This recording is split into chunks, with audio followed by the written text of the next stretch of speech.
Welcome to Horsham.tv. I'm Lisa. Here's what's coming up. I'll be back in a minute.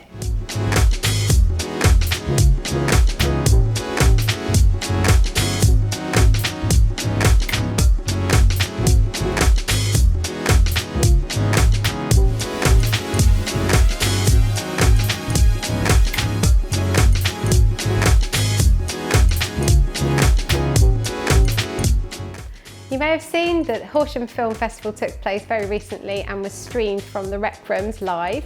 Now it's in its third year and was a hugely successful event even though it was online. If you'd like to see what we got up to, have a little look at the video.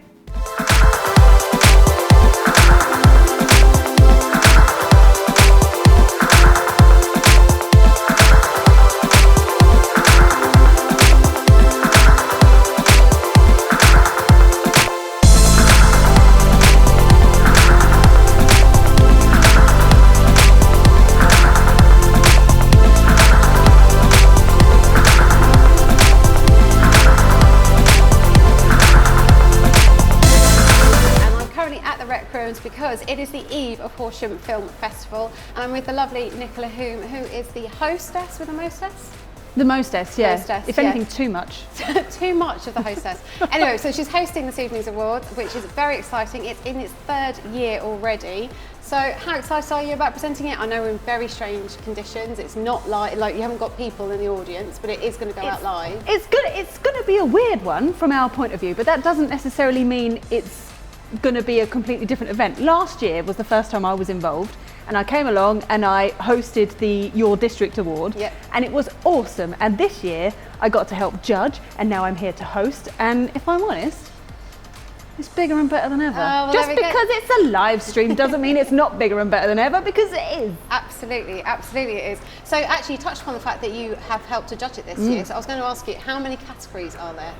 Oh, can you remember? Blimey. Don't ask me the number, but I can name them. No, God, go for it. So you've got under 18s, okay, drama, animation, then there is comedy, yep, I've said animation, and Your District. Fantastic. So there's 5. So there you go, just won the Mastermind 1, 2, 3, 4, award 5. on that, I think. There you go, fantastic. And when you've been judging, have you watched all of them, or was there a short list for you to have a look through? No, we watched all of them. You watched all of them? Yeah, sat there and watched all of them. Wow. Yeah. Okay. It took a lot of time, but we watched all of them. I had a lot of snacks. I was going to say, and when you were watching it, what were you looking for in the winning films without giving anything away about which ones have won? Well, all of us judges, we work slightly differently. For me, I had like sort of ticking points. So something that I would happily watch all the way to the end, yeah, and didn't feel like it was a bit of a chore to get to the end. Yeah. So something that kept me gripped. The acting was a good thing for me, or just like the characters within it, yeah, were interesting for me. If it was an animation, how well it was animated, yeah, how well it's put together, you can see that the effort was put in. And I kind of had these little boxes that I would go, oh, tick. Oh, tick. That doesn't have a tick. Tick, tick, tick. I like that. So you have your tick box scheme. Well, that's really good. And so by the end of it, you knew exactly which ones you were going to put forward. I didn't know exactly. No. It was hard. So how many other judges were there apart from you? So there's me, there is Jeff Cockrell, who is the owner of Silvertip Films. No idea who he is. Don't know who that guy is. Then we have Nick Mowat, who is just like all-round theatre cinema legend, been working in cinema and theatre for like 30 years. Yeah. This dude knows everything. Excellent. If you want to talk to Nick about a film, he's seen it 6 times. He's one of those people. Excellent. And then, was there just 3 of us? I believe there was just 3 of us. There was just 3 of us this year. That's quite a lot of responsibility on your shoulders. A little bit of pressure. So are you feeling the nerves? Are you feeling like you've chosen the right people or helped to choose the right people? I think I've chosen the right people. There was a couple, I know comedy, I was torn between 2, because you're kind of shortlisting and then helping to name the winner. And there was 2 that really stood out for me, and I was sat there and I was even talking to my husband going, oh, you're going to have to watch these 2 for me because I can't, this is too difficult, because they were so different but equally just as funny, and I loved both of them at the same. They had all the same ticks, all the same things, so it made it really tough. It was tough. Wow, okay, yeah. So there's quite a lot of responsibility riding on the shoulders. You're also hosting as well. Yeah. Which bit do you like the most? Do you like the judging, or do you like actually presenting the award and saying who's won? Oh, well, presenting the award is probably the most fun bit, isn't it? We've got I don't know if you can hear. I was going to say, we've got some music. We've got Tim Newman who's playing tonight, who is awesome. and he's kind of doing like a little warm-up thing. So Cool, he's like actually. testing out the guitar, having a little sing-song, testing the sound waves. And so we're hoping that it'll be back next year in the flesh. We'll have people That would be coming and nice. visiting and being part of it as well. Horsham Film Festival, of course, not just for people based in Horsham. It's from Horsham, as in it was the origin, but it actually was open to anybody, wasn't it? Yeah, well, I mean, the Horsham side of things is the Your District Award. Yeah. So it's anything that was filmed or shot in Horsham with people that were from Horsham. Fantastic. So that's kind of the Horsham side of things. And then, yeah. Excellent. Okay, cool. All right, well, with all the tick list done and dusted, I, for one, am absolutely looking forward to seeing the live stream kick off, and fingers crossed that the right people win. Don't you put that pressure on me. Oh, why would What I? just happened? I wouldn't do that. I wouldn't do that. Anyway, thank you very much for your time. Really appreciate it. Thank you. The Kinder Living sustainability event took place earlier in the month and was a huge success. The event took place across online events through Facebook, where co-hosts shared photos, posts and more throughout the 3 days of the event. There were activities to join in with, ideas for the home and garden, and some exciting stuff for the younger viewers too. In addition, they had a series of special Zoom sessions on different topics which anyone could join in with. The whole event was free of charge and lots of people got involved. Do have a look on their Facebook page to find out more. I am with the lovely Daisy White. Hello. And she's brought in a few books for us to have a little look at here. But thank you very much for coming to the studio, Daisy. Thank you for inviting me. It's very kind of you. And she's here not just because she's written a load of books, but because she's got a brand new one out that's only been out for a few weeks, not very long at all. And it's called Murder on the Island. Do you want to tell us a little bit about it? So Murder on the Island is the first in a new cosy mystery series, and it's the first time I've done a cosy mystery since 2017. So when cosy mystery, if you don't know about it, how's that defined? It's not really scary, bloodthirsty kind of stuff, is No, it? cozy is for me is a lovely kind of it's a bit like Midsummer Murders, Right. Death in Paradise. I was going to say, yeah, because of Death the in island, Paradise. you've got all the lovely the sand and the sea. Yeah, and that, it's a nice read. Obviously, there is a crime element, and I think you have to be really careful when you're writing it that you do appreciate that readers are really clever, and you have to have lots of red herrings and lots of suspects and a really good little twist at the end. But it's not intense and dark. It's a light read. So what's the story behind Murder on the Island then? Murder on the Island is Chloe, who's just turned 50, and she just got divorced, and she's stuck in London in her flat. She's really fed up, just been made redundant from her job, and her grandmother leaves her a house on Bermuda. That's all right. That's a good inheritance, isn't I'll take it? that. So she decides to take the plunge and go back to Bermuda. She actually lived with her grandmother on Bermuda when she was a child, and she's decided to go back there, and it's not quite the paradise island she anticipates. There has to be a body, obviously, Of course, fairly shortly. yes. Straight into But she also finds that her grandmother was running a riding stables. It's a failing business. So she's also inherited 6 horses, 12 chickens, 2 goats, eccentric neighbour, and a rather gorgeous stable manager called Antoine. Fantastic. So that's a lot of setup then about what could or couldn't happen then throughout the book.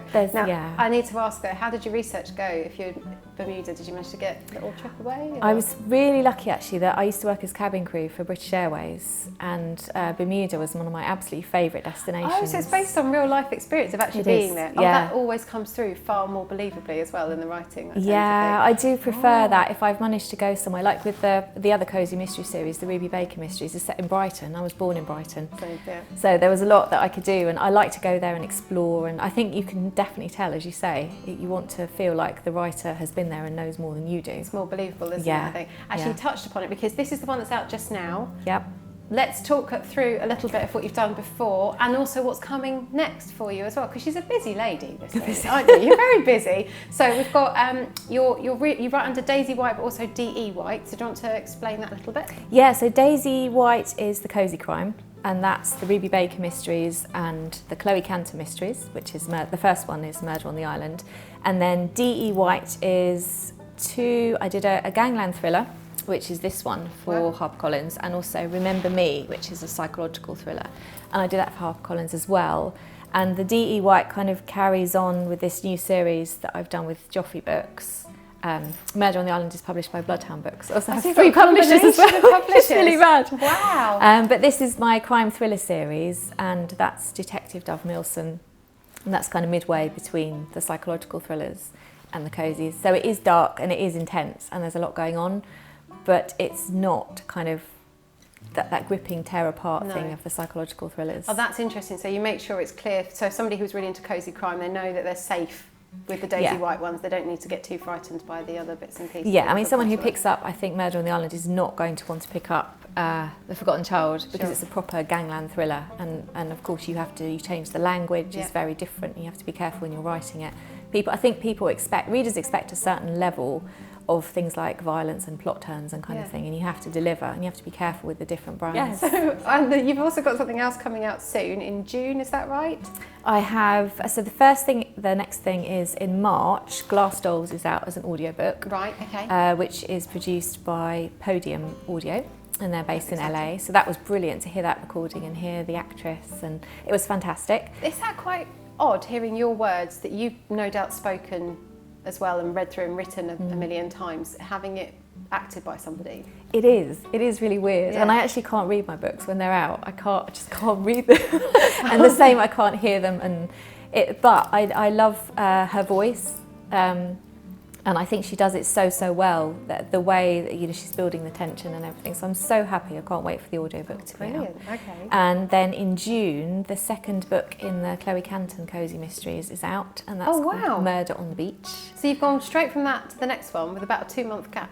Yes. Yeah. That's quite unusual, isn't They were it? all written previously. So Murder on the Island was written in 2019, but it takes such a long time. By the time I get my agent to look through them, and then the publishers have to fit them into the schedule. So it seems like I've suddenly done loads in a short space of time, but actually I haven't. It's just That's been quite quiet. cool though, because if somebody gets really into this one, then they haven't got long to wait for Chloe to come back again in another one a couple of months later. That's really she's good. back in June, and then the next Detective Dove Milson I'm actually writing at the moment, so that will go to my publisher in April, and that should be out in autumn. Wow. And then is this a trilogy? Have you got another That's one? a trilogy, yeah. So when's the third one of that one out? That will be out in February 2021. Goodness me. Valentine's one. Valentine's It's going to be really lovely as well, isn't it? That is amazing. So I have to say, so where do you, just very briefly, where do you get your ideas from? I mean, you say about the places that you go to. Do you read snippets in newspapers? What do you do that? I think everything. I think if you are that type of person, any type of creative person, you always think, what if? And that's the thing with it's the what if he said this or she said that, or what if you had been there 5 minutes later. Yeah. And that's how you get to the beginning of one of the books, because it's a what if this had or hadn't happened. Fantastic. Oh, I love it. I'm so excited about reading this one. I am a complete and utter fan of Daisy, as you may have realised. But I love all this stuff as well. It's very exciting. Well done. Thank you so much for bringing all this stuff in as well for us, all the books in. Good luck with the next one and the next one and the next one. I'm guessing that by the time we see you in a year or so's time, it'll be, 3 times as many books? Yeah, I think so, yeah. Keep knocking them out. Thank you very much for coming in. Thank you so much for having me. I've been Lisa. This has been Horsham.tv. You've been great. See you next time.